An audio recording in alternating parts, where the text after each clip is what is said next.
The kingdom is looking to be a powerhouse in green energy, not least that of hydrogen, for example.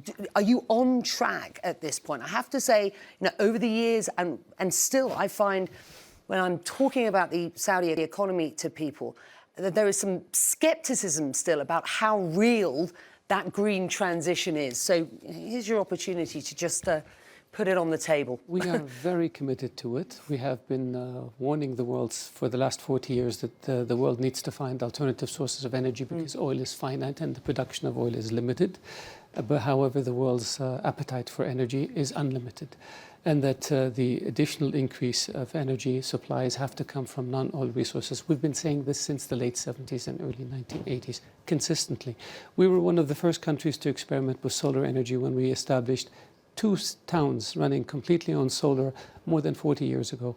We are big investors in solar, big investors in wind, big investors in hydrogen.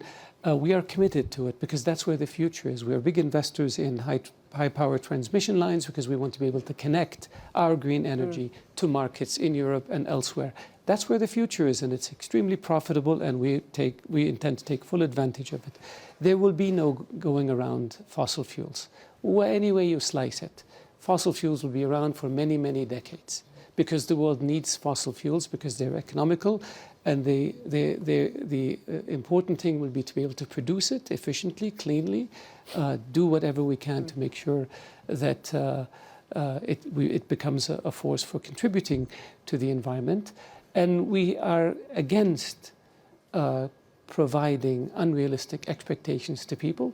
We are against having conversations based on emotions and grandstanding and trying to score political points. That worries people when people hear what you say. But why would it worry them? Because I'm saying the truth. We are saying we have a problem, and the problem has to do with climate change. And we need to tackle this problem in a serious scientific manner. We need to deal with it without emotions. We need to deal with it without trying to score political points. We need to be consistent. We can't be hypocritical. We can't be calling for reduction in oil production on one hand, and when oil production is reduced, we rant and rave and we say, you're declaring war on the world economy, turn on the spigots. It doesn't work this way. We have to be consistent. So we're saying, let's produce it efficiently. Let's produce alternative sources of energy so that we can meet future demand growth for energy. Let's see what else we can do in terms of carbon capture. Let's deal with natural processes like greening, and let's change attitudes. Let's eliminate waste.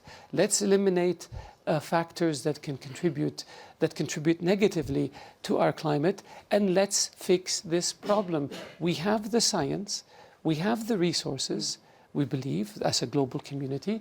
What we need is the will and the determination to deal with this issue in a practical, realistic, non-emotional, non-hypocritical manner.